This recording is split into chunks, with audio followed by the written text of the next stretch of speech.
शकुंतला पूरे मोहल्ले में मिठाई बांट रही थी और बहुत खुश थी क्योंकि शकुंतला दादी बनने वाली थी। और दादी बनने की इस खुशखबरी में शकुंतला पूरे मोहल्ले में मिठाई बांटती फिर रही थी। तभी उसकी पड़ोसन विमला बोलती है, क्या बात है शकुंतला, तेरी बहू की शादी को अभी 6 महीने भी नहीं हुए हैं और बहू ने इतनी बड़ी खुशखबरी दे दी। ये तो बड़ी ही अच्छी बात है, मैं भी बहुत खुश हूँ। हाँ, मेरी बहू ने तो इतनी जल्दी इतनी बड़ी खुशखबरी दे दी है। इससे अच्छी बात क्या ही हो सकती है मेरे लिए। मुझे भी सुनकर बहुत अच्छा लगा। तू तो बड़ी जल्दी दादी बन जाएगी, लेकिन ना जाने मुझे ये सुख कब प्राप्त होगा। मैं कब दादी बनूंगी। मेरे बेटे को शादी के साल भर हो चुका है, लेकिन अब तक कोई खुशखबरी नहीं मिली। अरे सब अच्छा होगा, तू चिंता मत कर। अब ये मिठाई खा और भगवान का नाम ले। शकुंतला मोहल्ले में सभी को मिठाइयाँ बांट कर आती है और अपनी बहू पूजा को भी मिठाई खिलाते हुए बोलती है, बहू इसकी हकदार तो तू ही है। ये मिठाई खा और अपनी सेहत का अच्छा खासा ध्यान रखियो। अब तेरे साथ तेरे पेट में मेरे खानदान का वारिस पल रहा है। जी माँ जी, ये तो आप ठीक कह रही हैं। बहू वैसे अगर तुझे कुछ खाने का मन हो ना तो मुझे बता देना, मैं तेरे लिए बाहर से मंगवा दिया करूँगी। लेकिन बाहर का खाना तुझे लिमिट में ही खाना है। इतना भी मत खा लियो कि तेरी सेहत पे असर पड़ जाए। हाँ माँ जी, मुझे अपनी सेहत का अच्छे से ध्यान है। इतना कहने के बाद पूजा अपने कमरे में चली जाती है। तभी उसके मन में आता है कि क्यों ना आज वो अपने पति से चिकन मंगवा कर खाए, क्योंकि पूजा को चिकन खाना बहुत पसंद था। पूजा अपने पति गोपाल को फोन करती है और उससे चिकन लाने के लिए कहती है। इधर जब शकुंतला अपनी बहू को खाना ना बनाता हुए देखती है तो वह उससे पूछती है, अरे बहू, शाम का समय हो चुका है, कब तक खाना बनाएगी? मैं यहाँ खाने का इंतजार कर रही हूँ और तूने अब तक खाना शुरू भी नहीं किया है। नहीं माँ जी, बिल्कुल भी नहीं। मैंने खाना इसलिए नहीं बनाना शुरू किया क्योंकि उन्होंने कहा है कि वो बाहर से कुछ खाने के लिए ला रहे हैं। अरे बाप रे, इस लड़के को तो समझाना ही होगा। बहू पेट से है, बाहर का खाना इस पे सूट नहीं करेगा। हाँ बिल्कुल माँ जी, आप ही ने समझा दीजिएगा, लेकिन आज तो खाने दीजिए, आज इतनी खुशी का दिन है। हाँ बहू, आज तो मैं खुद ही मना करूँगी। तू जाकर आराम कर ले, तब तक गोपाल आ जाएगा। इतना कहने के बाद शकुंतला की बहू कमरे में चली जाती है। कुछ देर बाद गोपाल ऑफिस से आता है और बना बनाया खाना ले आता है, जिसमें तंदूरी चिकन और ग्रेवी चिकन के साथ नान और बिरयानी भी थे, जिसे बड़े ही खुशी के साथ पूजा खाना शुरू कर देती है। पूजा को चिकन खाता देख शकुंतला मन ही मन कहती है, खा तो ऐसे रही है जिसे ना जाने कितने सालों की भूखी हो। वैसे भी इसे मांस मछली खाना बंद करवाऊंगी। अब ये पेट से है, किसी जानवर को राक्षसों की तरह खाएगी तो इस पे क्या ही असर पड़ेगा, बल्कि इसे रामायण और गीता का पाठ पढ़ाना चाहिए मुझे। इतना कहने के बाद शकुंतला खाना खाकर उठ जाती है।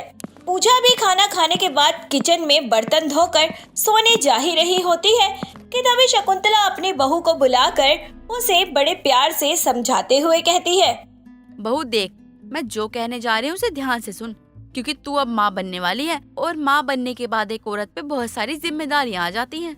हाँ बिल्कुल माँ जी, लेकिन हुआ क्या है, सब ठीक तो है ना? कहीं मैंने कोई गलती तो नहीं कर दी? क्या मुझसे अनजाने कोई गलती हो गई है क्या? बताओ ना माँ जी, सब ठीक तो है ना? देख बहू, मांस मछली खाना वैसे भी सचमुच अच्छा नहीं होता है, लेकिन मैं तुझे हमेशा के लिए खाने के लिए मना नहीं कर रही हूँ। लेकिन जब तक तू पेट से है तब तक तू मांस मछली छोड़ दे। लेकिन माँ जी, आपको पता है ना, मेरा सबसे पसंदीदा खाना चिकन ही है, और चिकन अगर मैंने छोड़ा तो मुझे लगता नहीं है मुझे और कुछ पसंद आएगा। बहू, बात पसंद या नापसंद की नहीं है। अब तो मुझे ये बता, दवा भी भला किसी को पसंद होती है? परंतु जब कोई बीमार होता है तो वो इंसान दवा खाता ही है ना। माँ जी, आप कहती है तो मैं कोशिश करके देख सकती हूँ, लेकिन ये नहीं कह सकती कि मुझे चिकन खाना छूट जाएगा। छूट जाएगी बहू, बस छोड़ना ही पड़ेगा तुझे। पूजा को अपनी सास की बातें बुरी लगती हैं। अब पूजा चोरी छुपे चिकन खाने लगती है, क्योंकि अगर उसकी सास उसे चिकन खाता देख लेती तो फिर वो उसे मना कर देती। ऐसे ही इन बातों को कई दिन बीत जाते हैं और एक दिन गोपाल अपनी माँ से कहता है, अरे माँ सुनो, बहुत दिन हो चुके हैं चिकन खाए हुए, आज चिकन मंगवा लो ना, मुझे चिकन खाना है आज। नहीं, जब तक बहू घर में चिकन नहीं खा रही है तब तक कोई भी चिकन नहीं खाएगा। बल्कि तुझे चिकन खाना है तो बाहर चिकन खा कर आई हो, वरना बहू का मन कर जाएगा चिकन खाने का। अरे माँ कैसी बातें करती हो आप, पूजा रोज चिकन मंगवाती है और खाती भी है। ये क्या कह रहा है तू? मैंने तो उसे मना किया था चिकन खाने से, और उसने भी यही कहा था कि मुझे काफी दिन हो गए हैं चिकन खाए हुए बाहर का। लेकिन चिकन क्यों नहीं खाना, ये बात मुझे बताना जरा आप। तेरे समझने वाली बात नहीं है, बहू को बुला, अभी मैं उसे बताती हूँ। मुझसे झूठ बोलने वाली वो होती कौन है? अब शकुंतला अपनी बहू पूजा को खूब खरी खोटी सुनाती है, लेकिन पूजा चिकन नहीं छोड़ती है। माँ जी देखिए, मुझे अगर चिकन छूट जाता है तो मैं चिकन छोड़ने के लिए तैयार हूँ। अगर मुझसे चिकन नहीं छूट रहा तो आप मुझसे जबरदस्ती चिकन नहीं छुड़वा सकती हैं। इसका मतलब तुम उसे जबान लड़ाएगी? अरे किस बात को लेकर तेरे घर में झगड़ा हो रहा है? मैं तो तेरी आवाज सुनकर ही चली आई हूँ। अरे विमला, अच्छा हुआ कि तू आ गई। अरे मेरी बहू को जरा समझा, इस हालत में चिकन खाना उसकी सेहत के लिए ठीक नहीं है, लेकिन ये मान ही नहीं रही है।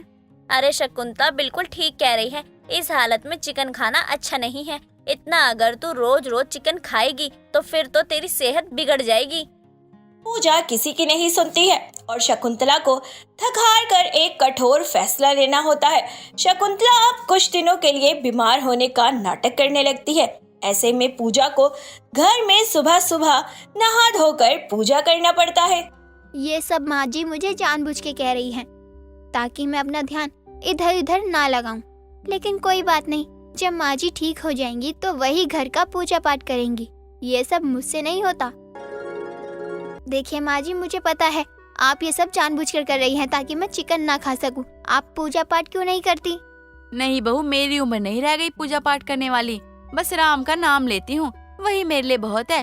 अपने घर में पूजा पाठ ये सब तू और गोपाल ही करेंगे। सुबह सुबह नहा नहा कर मेरी तबीयत खराब हो चुकी है। लेकिन माँ जी, अगर ऐसा ही रहा तो फिर मैं चिकन खा नहीं सकती। और आप जानती हैं मुझे नॉनवेज कितना पसंद है। अरे भगवान से भर के थोड़ी है कुछ भी, तुझे जो छोड़ना है तो छोड़ दे। और ये सब अच्छा ही तो है, कम से कम भगवान के प्रति तेरा मन तो लगेगा। भगवान तेरे सारे दुख हर लेंगे। मैं समझ गई माँ जी, आप चाहती क्या हैं, लेकिन जब तक आप ठीक नहीं हो जाती मैं पूजा करूँगी। पूजा लगभग 15 से 20 दिन लगातार पूजा पाठ करती है और पूजा पाठ में ही रम जाती है। पूजा पाठ करके पूजा को काफी अच्छा लग रहा होता है और वह नॉनवेज खाने के बारे में अब सोचती तक नहीं है। ऐसे ही काफी समय बीत जाता है, जिस वजह से पूजा को लगता है कि अब उसके नॉनवेज खाने की आदत जा चुकी है। और ये सच भी था, पूजा सच में ही नॉनवेज खाना छोड़ चुकी थी और अपने आने वाले भविष्य के लिए भगवान से कामना करने लगी थी और अपने बच्चे के लिए वह चिकन छोड़ देती है। और शकुंतला भी यही तो चाहती थी। माला को अपने बेटे कार्तिक की शादी का बहुत शौक था, लेकिन कार्तिक ज्योति नाम की लड़की से बहुत प्यार करता था। 3 साल से वो लोग रिलेशनशिप में थे, लेकिन उसके पिता दोनों की शादी के लिए बिल्कुल भी तैयार नहीं थे, क्योंकि ज्योति काफी अमीर थी और अच्छी पढ़ी लिखी थी। लेकिन कार्तिक कोई काम नहीं करता था, बस दोस्तों के साथ घूमता रहता था। एक दिन ज्योति उसे फोन करती है और बोलती है, कहाँ हो तुम? कितनी देर से मैं तुम्हें फोन कर रही हूँ, लेकिन तुम हो कि मेरा फोन उठाने का नाम ही नहीं ले रहे हो। बेबी, तुम ना मुझे थोड़ी देर बाद कॉल करना। अभी वैसे मैं अपने दोस्तों के साथ हूँ तो थोड़ा बिजी हूँ। दोस्तों के साथ घूमने के सिवा तुम्हारी जिंदगी में और कौन सा काम है जिसमें तुम बिजी रहोगे? चुपचाप मेरे घर के पास वाले कैफे में आओ, मैं वहाँ तुम्हारा इंतजार कर रही हूँ अभी के अभी। अब बेबी, थोड़ी देर में आऊंगा तो चलेगा क्या? अभी कुछ देर पहले ही तो अपने दोस्तों से मिला हूँ। उनको भी थोड़ा टाइम देना, उनके साथ टाइम स्पेंड करना, ये भी तो जरूरी है ना। और ऊपर से आज तो मेरे दोस्त अविनाश का बर्थडे है। लगता है तुम्हें मेरी बात समझ में नहीं आई। मैंने तुमसे कहा कि अभी के अभी मेरे पास आओ, मतलब आओ। तुम्हारे दोस्त कौन से बहुत अच्छे हैं, उनके साथ रहते रहते तुम और बिगड़ गए हो। अरे बेबी, ऐसा मत बोलो। ये जैसे भी हैं, लीचर है, घटिया है, मक्कार है, कुत्ते हैं, कमीने हैं, लेकिन जैसे भी है मेरे दोस्त है। प्लीज इज्जत तो करो इनकी। इज्जत की बात तुम कर रहे हो? तुम्हारी इज्जत है क्या? चुपचाप से 15 मिनट के अंदर अंदर मेरे घर के बगल वाली कॉफी शॉप में नहीं पहुँचे तो दोबारा मुझे अपनी शक्ल मत दिखाना। नहीं, ऐसा मत बोलो। मैं अभी 10-15 मिनट में पहुंच जाऊंगा। कार्तिक इतना कहकर फोन रख देता है और अपने दोस्तों को छोड़कर ज्योति से मिलने के लिए निकल जाता है।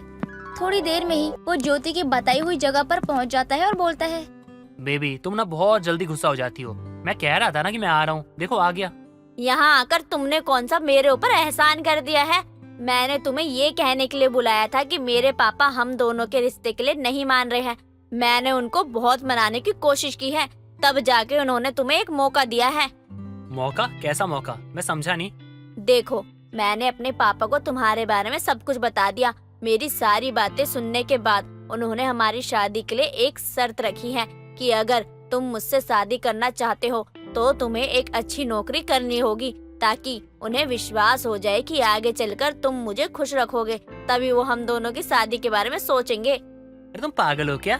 मैं बिजनेसमैन बनना चाहता हूँ। मैं चाहता हूँ मेरा खुद का बहुत बड़ा बिजनेस हो, और तुम चाहती हो मैं 40-50 हजार की नौकरी करूँ? मेरे पापा इस शहर के रिचेस्ट लोगों में से एक हैं। उसके बाद भी उन्होंने तुम्हारे सामने सिर्फ एक छोटी सी शर्त रखी है। क्या तुम मुझसे शादी करने के लिए एक छोटी सी शर्त भी पूरी नहीं कर सकते क्या? मुझे यकीन है कि तुम्हें अच्छी नौकरी मिल ही जाएगी। बस तुम एक बार दिल लगाकर मेहनत तो करो। यार एक बात बताऊं, तुम्हें भी ना मेरी बात ना समझ में नहीं आ रही लगता है। तुम क्या सोचती हो कि मैं बाकी लोगों की तरह नौकरी ढूंढ रहा हूँ लेकिन मुझे नौकरी मिल नहीं पा रही है? ओ पागल सी, मैं अभी चाहूंगा ना अभी 10 नौकरी आ जाएगी मेरे सामने, लेकिन मैं नौकरी ढूंढ नहीं रहा क्योंकि मुझे तो बिजनेस करना है। मैं तुम्हें कोई बिजनेस करने से मना नहीं कर रही हूँ, लेकिन अभी पापा ने हमारी शादी के लिए जो शर्त रखी है, कुछ दिन नौकरी करके क्या तुम उसे पूरा नहीं कर सकते? एक बाप होने के नाते वो अपनी जगह बिल्कुल सही है, और अगर तुम मेरे लिए इतना भी नहीं कर सकते हो तो मुझे भूल जाओ। मुझे वो जहाँ कहेंगे मैं वहाँ शादी कर लूंगी, बाकी मर्जी तुम्हारी है। बाय। ज्योति इतना कहकर अपने घर चली जाती है। दिन यूं ही बीतते हैं, लेकिन ज्योति की इतना समझाने के बाद भी कार्तिक पर उसका कोई असर नहीं होता और वो नौकरी ढूंढने की कोशिश बिल्कुल भी नहीं करता। एक दिन उसकी माँ माला एक लड़की का रिश्ता लेकर उसके पास आती है और बोलती है, बेटा मुझे लड़की बहुत पसंद है, तू इस लड़की के साथ शादी कर ले। इस लड़की के साथ शादी करने पर तेरा ही फायदा है। उसका बाप बहुत अच्छा खासा पैसे वाला है, तो तेरे बिजनेस करने में तुझे मदद भी कर सकता है। क्या आप सच कह रही हो माँ? इसका बाप बहुत सारे पैसे देगा खुद का बिजनेस स्टार्ट करने के लिए? बिल्कुल देगा बेटा, क्योंकि ये अपने बाप की इकलौती बेटी है। शादी के बाद सब कुछ तेरा ही हो जाएगा। माँ वो सब तो ठीक है, लड़की की फोटो है क्या आपके पास? है तो दिखा दीजिए, मैं भी तो देखूं जिससे आप शादी करवाना चाहती हो वो कैसी दिखती है। वैसे भी वो ज्योति है ना, उसका बाप तो मानेगा नहीं, और ज्योति जब देखो तब शादी नहीं करूंगी, शादी किसी और से कर लूंगी, इस बात की धमकी देती है। तो करने दो उसे कहीं और। तो फिर मैं लड़की के पिता से शादी की बात कर लूँ ना? तेरा फैसला तो नहीं बदलेगा ना? हाँ हाँ माँ, पूछ क्या रही हो? शादी की बात ना कर दो। वैसे भी मैं कौन सा पीछे हटूंगा, जब मेरा फायदा हो रहा है तो पीछे हट के क्या फायदा। अपने बेटे की बात मानकर माला अपनी दिखी हुई लड़की के साथ अपने बेटे कार्तिक की शादी तय करवा देती है। देखते ही देखते शादी का दिन आ जाता है और कार्तिक दूल्हा बनकर लड़की के द्वार पर बारात लेकर पहुंच जाता है। चारों तरफ आतिशबाजी हो रही थी, मेहमानों से पूरा द्वार भरा होता है और कार्तिक शादी के मंडप पर खड़ा लड़की का इंतजार कर रहा होता है। तभी लड़की उसके सामने आती है और उसे देखकर कार्तिक हैरान हो जाता है, क्योंकि वो दिखने में बहुत काली थी, जिसे देखकर वो अपनी बगल में खड़ी अपनी माँ से बोलता है, माँ, ओ मेरी माँ, कौन से जन्म का बदला निकाल रही हो मुझसे आप? अरे मैं आपका ही लड़का हूँ या किसी मंदिर से उठा के लाई हो? ऐसा क्यों बोल रहा है बेटा तू? तूने ही तो कहा था कि तू मेरी पसंद की हुई लड़की से शादी कर लेगा। हाँ कहा था मैंने, क्योंकि मुझे आपकी पसंद पे नाज था, लेकिन कहा मैं इतना सुंदर और कहा ये काली करूठी। अरे दूर दूर तक ना हमारा कोई मेल नहीं है, ये लड़की से शादी मैं नहीं करूँगा। तेरा दिमाग खराब हो गया और कुछ नहीं। अगर तू शादी नहीं करेगा तो हमारी और उस लड़की की बहुत बदनामी हो जाएगी। अरे माँ, बदनामी के डर से मैं अपनी जिंदगी खराब थोड़ी करूंगा। इस काली करोटी लड़की से शादी करके इसके बाप की दौलत लेकर बिजनेस शुरू करने से अच्छा है मैं ज्योति के पिता की शर्त मान लूं और नौकरी करूं। यार कम से कम बिजनेस ना सही लेकिन सुंदर बीवी तो मिलेगी। अरे ये तो इतनी काली है ना कि रात को ना दिखती भी नहीं होगी, और आप कह रही हो कि इसे शादी कर लूं मैं? ये चीज तुझे पहले सोचनी चाहिए थी ना बेटा। अब तुझे ये शादी करनी ही पड़ेगी, फिर चाहे कुछ भी हो जाए। माँ ऐसा मत बोलो, मैं ऐसे शादी नहीं कर सकता। मैं पूरी जिंदगी कुंवारा रह लूंगा, मुझे मंजूर है। बिजनेस भी नहीं करूंगा, नौकरी करूंगा। माँ मैं से शादी नहीं करूंगा। माँ मेरे साथ ऐसा मत करो। जैसे जैसे वो लड़की कार्तिक के पास दुल्हन की ड्रेस में उसके करीब आ रही थी, कार्तिक की मानो सांसें ही थम रही थी और वो अचानक से मंडप में ही बेहोश हो जाता है। लोग उसे उठाकर एक कमरे में लेकर जाते हैं और लेटा देते हैं। थोड़ी देर बाद वो अपनी आंखें खोलता है और देखता है कि कमरे में कोई नहीं है। तभी वो उठकर बैठता है और अपने आप से बोलता है, शादी के लिए हाँ कटकर मैंने दुनिया की सबसे बड़ी गलती कर दी। एक तरफ ज्योति है जिसको मैंने धोखा दे दिया, और दूसरी तरफ ये है जो मेरे पीछे हाथ धो के पड़ी है। माँ आपने मेरे साथ अच्छा नहीं किया। मैं यहाँ से जाऊंगा भी तो ज्योति के पास कौन सा मुंह लेके जाऊंगा? वैसे मुंह तो एक ही है, लेकर तो यही जाना होगा। कार्तिक अपने कमरे में अकेला बैठा था, ये सब सोच ही रहा होता है। तभी ज्योति का फोन आ जाता है और वो बताती है कि उसने अपने पिताजी को शादी के लिए बिना किसी शर्त के मना लिया है। साथ ही शादी के बाद वो अपना सब कुछ उसके नाम कर देंगे। इसके बाद वो दोनों अपनी जिंदगी की नई शुरुआत कर सकते हैं। इतना सुनते ही कार्तिक मौका देखकर कार्तिक अपनी ये बारात और शादी से भाग जाता है। तभी उसकी माँ कमरे में जाती है और उसे कमरे में ना देखकर सोचती है, हे भगवान, ये लड़का अपने कमरे में नहीं है। इसका मतलब पक्का ये अपनी बारात से भाग गया। अब मैं बाहर लड़की वालों को क्या मुंह दिखाऊंगी, क्या कहूंगी कि दूल्हा भाग गया। एक तरफ बारात से दूल्हा भागने के कारण माला को बहुत ताने सुनने पड़ते हैं। वहीं दूसरी तरफ जब कार्तिक ज्योति के पास पहुंचता है तो ज्योति उसे दूल्हे की ड्रेस में देखकर हैरान हो जाती है। और कार्तिक जब उसे सब कुछ सच सच बताता है तो ज्योति उसे जोरदार थप्पड़ मारकर उससे शादी करने के लिए मना कर देती है और हमेशा के लिए उसे छोड़कर चली जाती है। इस तरह से बारात से भागा हुआ दूल्हा ना इधर का रह जाता है और ना ही उधर का। डॉक्टर सविता को उसके बच्चे के मरे हुए पैदा होने की खबर देते हैं। ये सुनकर सविता बुरी तरीके से टूट जाती है और रोते हुए बोलती है, क्यों भगवान, क्यों? आखिर मेरे साथ ही ऐसा क्यों होता है? मेरे जीवन से माँ बनने का सुख क्यों ले लिया आपने? क्यों मेरी औलाद को मुझसे छीन लिया भगवान? अंकिता एक बहुत ही अच्छी लड़की थी। अंकिता 5 साल की थी जब उसे सविता ने अनाथालय से गोद लिया था। सविता की खुद की कोई संतान नहीं थी, साथ ही उसके पति की भी मृत्यु हो चुकी थी, जिसकी वजह से अब अंकिता ही उसकी सब कुछ बन गई थी। एक दिन अंकिता सविता से कहती है, माँ आप मेरी नकली माँ है। मेरी खुद का तो मुझसे कभी लगाव नहीं था, शायद इसलिए मुझे अनाथालय में छोड़ दिया। पर आपने मुझे अपनी सगी माँ, मेरी माँ से भी बढ़कर मुझे प्यार दिया। मैं क्या हूँ, मेरी माँ का क्या नाम था, मैं किसका खून हूँ, कुछ नहीं पता। बस निशानी के नाम पर मेरे गले में ये एक लॉकेट है। बेटा ये तू क्या कह रही है? मेरा जो है तू है, तुमसे बढ़कर कुछ नहीं है। और अब तो तेरी शादी का वक्त आ गया है। अब मैं अपनी बेटी की शादी करूंगी। मुझे आपको छोड़कर जाना पड़ेगा क्या? बेटा ये तो प्रकृति का नियम है, हर बेटी को अपनी माँ का घर छोड़कर जाना ही होता है। ऐसे ही सविता अंकिता को समझाती है। वक्त गुजर जाता है। सविता अंकिता के लिए अच्छे लड़के की तलाश करना शुरू कर देती है। काफी जांच पड़ताल के बाद सविता को अंकिता के लिए अर्जुन नाम का एक लड़का पसंद आता है। अर्जुन भी अनाथ था। अर्जुन के माता पिता का देहांत एक कार एक्सीडेंट में हो गया था, जिसके बाद अपना फैमिली बिजनेस अर्जुन ने अकेले ही संभाला था। ऐसे ही मंदिर में सविता अंकिता और अर्जुन की शादी करवाती है। इसके बाद दोनों सविता का आशीर्वाद लेते हैं और सविता बोलती है, खुश रहो मेरे बच्चों, भगवान तुम्हें हर बुरी नजर से बचाए। अब तो बस मेरे जीवन में बस सुख ही सुख होगा, क्योंकि अब मुझे अपनी पत्नी के साथ साथ एक माँ का भी प्यार मिलेगा। क्यों नहीं बेटा, कभी ये मत समझना कि तुम मेरे दामाद हो। मेरे लिए तुम मेरे बेटे जैसे ही हो। मैं जितना प्यार अपनी अंकिता से करती हूँ उतना ही तुमसे भी करती हूँ। ऐसे ही सब लोग घर पर आ जाते हैं, लेकिन अंकिता की शादी के बाद सविता अकेली रह जाती है। इसलिए अर्जुन अपनी सास को भी अंकिता के साथ अपने घर ले आता है। अब तीनों माँ बेटी और दामाद एक ही घर में रहा करते। ऐसे ही एक सुबह सविता सबके लिए नाश्ता बनाती है और सभी को आवाज देती है, अंकिता, अर्जुन जल्दी से आ जाओ, नाश्ता रेडी है। अरे वाह माँ, नाश्ते में इतना कुछ, आज तो मजा आ जाएगा। हाँ, माँ बहुत टेस्टी खाना बनाती है, चक्कर देखो तुम। अब बोलते ही रहोगे क्या? जल्दी बैठो, मैं दोनों को खाना परोस देती हूँ। सविता जल्दी से दोनों को ब्रेकफास्ट करवा देती है। सभी लोग बैठकर ब्रेकफास्ट कर ही रहे होते हैं, तभी सविता ने कुछ सोचा और उसकी आंखों में आंसू आ गए। ये देखकर अर्जुन बोलता है, माँ क्या हो गया आपको? आप रो क्यों रही हो? बेटा मैं चाहे तुम दोनों को कितना भी प्यार कर लूं, लेकिन हमेशा ये लोग मुझे अर्जुन की नकली सास ही कहेंगे। चाहे मुझे तू कितना भी प्यार कर ले, लेकिन मुझे वो ताना देंगे ही। माँ आप लोगों की चिंता क्यों करती हो? अरे ये असली नकली जैसा कुछ भी नहीं होता माँ, बस प्यार ही सब कुछ होता है। आप हमसे प्यार करती हो और हम आपसे प्यार करते हैं। आप हमारी माँ हो और हम आपके बच्चे, बस और क्या ही चाहिए। सही कह रहे हैं अर्जुन। और वैसे भी आप तो कहती हैं कि जन्म देने वाले से ज्यादा पालने वाला बड़ा होता है।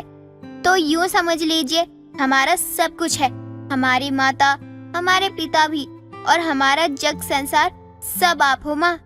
अपने दामाद और बेटी की बातें सुनकर सविता के चेहरे पर मुस्कुराहट आ जाती है। वक्त गुजरता चला जा रहा था, सब कुछ अच्छा चल रहा था।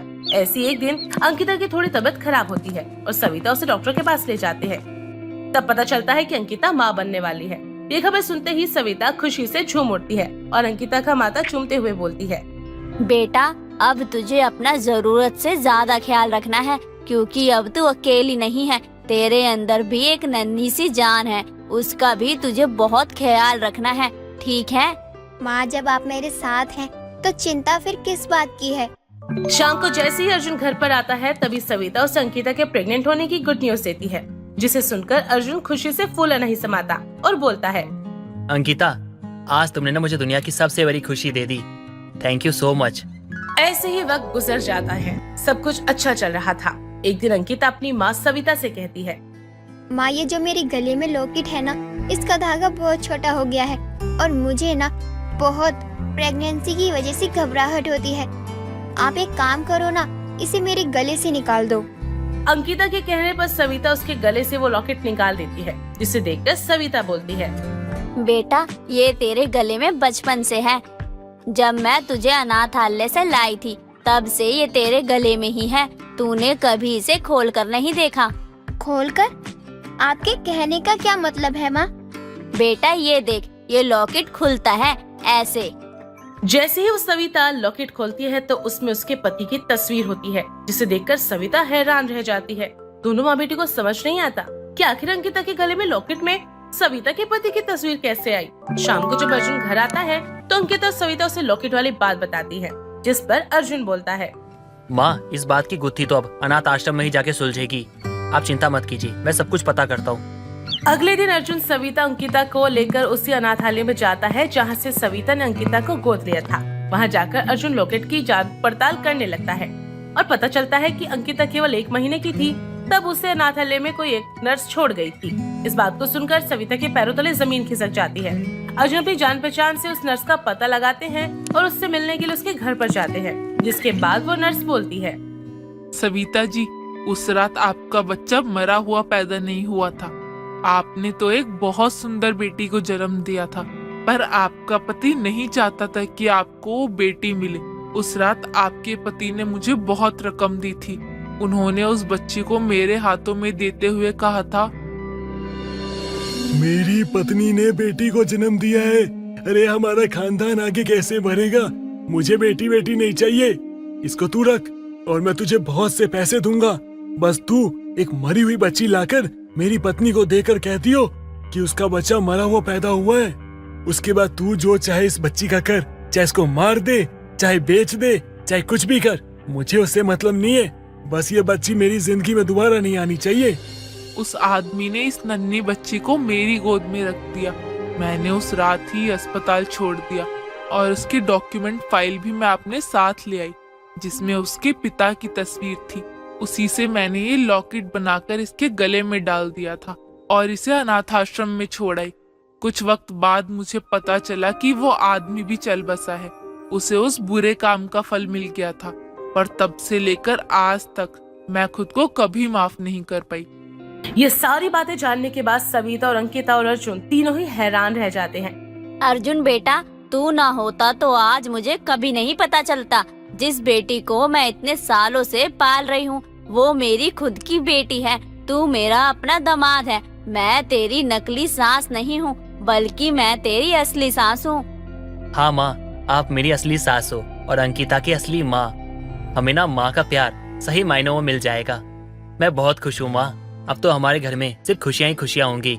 अतीत की सच्चाई भी सामने आ चुकी है और हमारे घर बच्चा भी आने वाला है। माँ, सच में मैं बहुत खुश हूँ। जिसका मैं हमेशा से सपना देखती थी वो पूरा हो गया। आखिरकार मुझे मेरी माँ मिल ही गई। ऐसे ही सभी लोग खुशी खुशी घर लौट आते हैं। अंकिता की प्रेगनेंसी का 8वां महीना आता है और सविता अपनी बेटी की गोद भराई की रस्म रखती है, जहाँ पर वो अपने सभी जानने वालों को बुलाती है।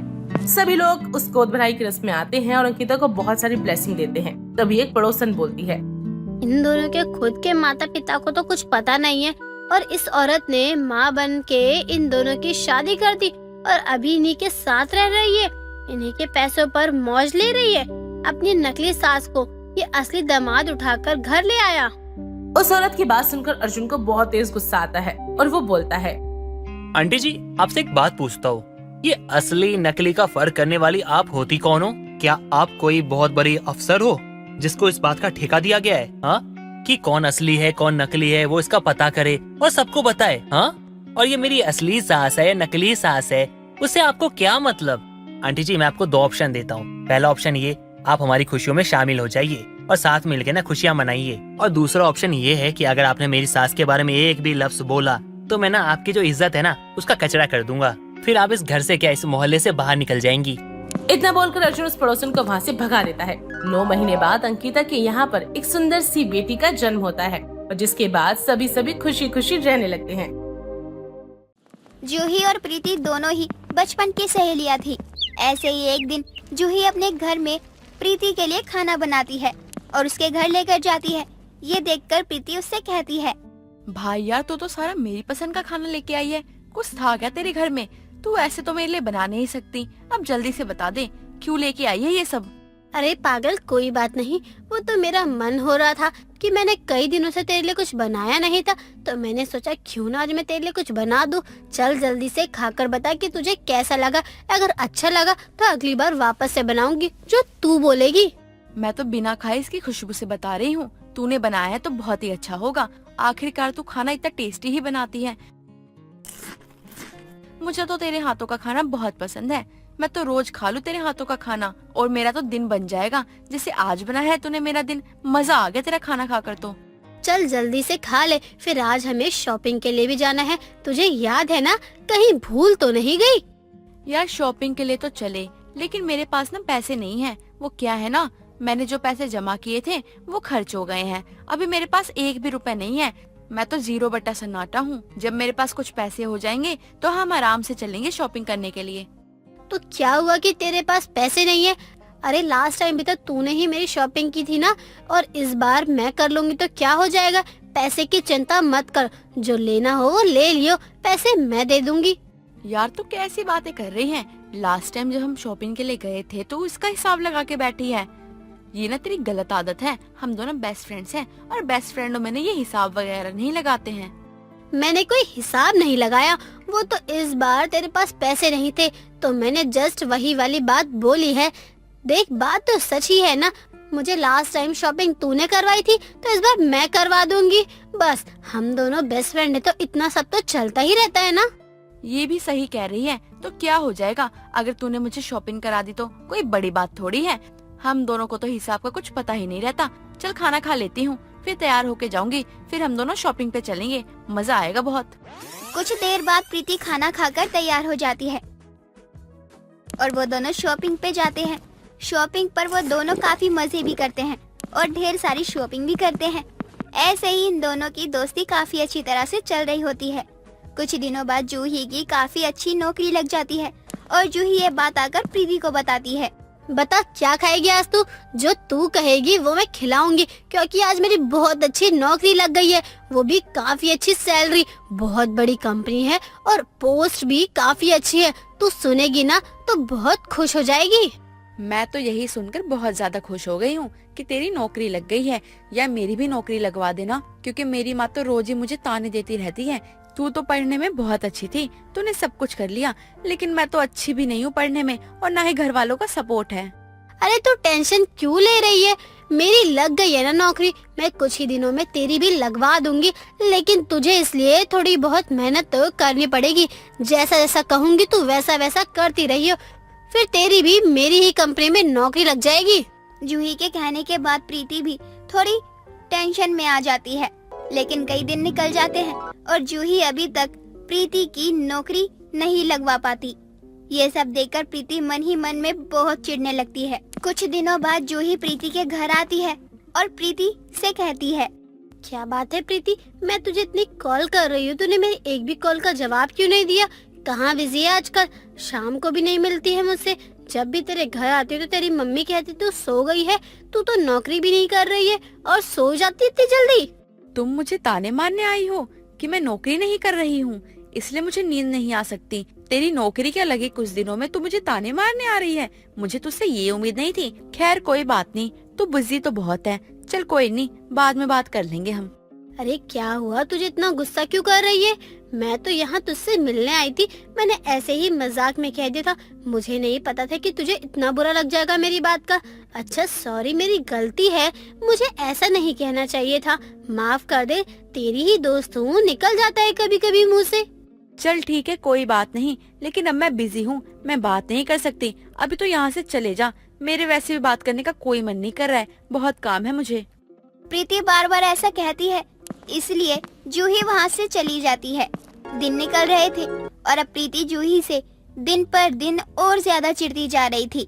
मन ही मन में खुद को जूही का दुश्मन समझने लगी थी। ऐसे ही कुछ दिनों बाद प्रीति एक लड़के अरुण से मिलने जाती है और अरुण से कहती है, मैंने इंस्टाग्राम पे तुम्हारी प्रोफाइल देखी थी, तुम मुझे देखने में काफी सुंदर लगे और मुझे लगा कि मुझे तुमसे बात करनी चाहिए। कुछ दिनों से हमारी बात भी हो रही थी, तो इसलिए मैंने आज तुमसे मिलने का प्लान बनाया है। कहीं तुमको ये बात बुरी तो नहीं लगी? अरे ये कैसी बातें कर रही हो आप? अब वो क्या है ना, मुझे ना आपकी कोई बात बुरी नहीं लगी, लेकिन मैं थोड़ा शर्मीला टाइप का हूँ ना, और पहली बार किसी सुंदर लड़की से बात करने का मौका मिला है, तो ना मुझे ना बहुत घबराहट हो रही है। लेकिन मेरा मन तो है मैं आपसे बात करूँ। ये कैसी बातें कर रहे हैं आप? मुझे तो आप बहुत अच्छे लगे। जब से आपसे बात होने लगी है, जब से मैं आपकी तरफ अट्रैक्ट होने लगी हूँ, कुछ तो जादू है आप में। मैं खुद को कितना भी रोकूं, पर मैं रुक नहीं पा रही हूँ। मुझे आपसे मिलकर बहुत अच्छा लगा है, मैं आपको और जानना चाहती हूँ। धीरे धीरे इसी तरह प्रीति और अरुण में नजदीकी बढ़ जाती है। अरुण प्रीति से काफी प्यार करने लगा था और प्रीति जो कहती है वही अरुण कहता है।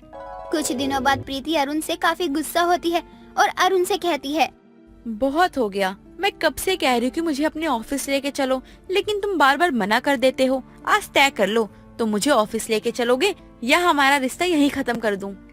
नहीं नहीं प्रीति, हाँ हमारा रिश्ता कैसे खत्म कर सकती हो? अरे मैं तुमसे बहुत ज्यादा प्यार करता हूँ। वो आजकल काम में थोड़ा बिजी रहता हूँ ना, इसलिए नहीं ले जा पाता। लेकिन आज ना तुम मेरे साथ मेरे ऑफिस चलो। यही नहीं, मुझे भी कुछ काम है तुमसे, लेकिन मैं वो तुम्हें ऑफिस में बताऊंगी। हाँ, तुम्हें मेरी वो बात माननी ही पड़ेगी। अरुण के खाना खाने के बाद प्रीति और अरुण दोनों ही उसके ऑफिस जाते हैं, जहाँ प्रीति की दोस्त जूही बैठी हुई थी। प्रीति को अपने बॉस के साथ देखकर जूही हैरान हो जाती है और कहती है, अरे प्रीति तू यहाँ, और तू मेरे बॉस को जानती है क्या? तूने कभी कुछ बताया क्यों नहीं कि तू मेरी बॉस को कैसे जानती है? हाँ, क्योंकि तेरा बॉस मेरा बॉयफ्रेंड है। और हाँ, अब तो इस कंपनी में काम नहीं करेगी, क्योंकि हमने तुझे इस कंपनी से बाहर निकाल दिया है। और इसके एक्सपीरियंस लेटर में ये लिख देना कि इसने हमारी कंपनी के साथ धोखाधड़ी करी है। प्रीति ये तू क्या कह रही है? मैं तो तेरी दोस्त हूँ ना, तू मुझसे ऐसे क्यों बात कर रही है? मैंने कौन सा धोखा दिया तुझे? तुमने मेरे साथ धोखा किया। तुम मेरी दोस्त तो बनती रही, लेकिन दुश्मनी का काम किया है। तुमने मेरी नौकरी नहीं लगवाई। मैं तुमसे बोलती रही, यहाँ तक कि मुझे नीचा दिखाने की कोशिश करी तुमने। चलो अब देख लो, मैं तुम्हारी कंपनी की मालकिन हूँ और तुम्हारे एक्सपीरियंस लेटर में मैं यही लिखवाऊंगी कि तुमने हमारी कंपनी के साथ चीटिंग करी है। जूही को प्रीति की बातें सुनकर बहुत ज्यादा बुरा लगता है, लेकिन अब वो कहने लायक नहीं थी, इसलिए वो चुपचाप से चली जाती है। जिसके बाद दो दोस्त, जिसमें से एक की जलन के कारण वो दोस्ती और अब दुश्मनी में बदल चुकी थी।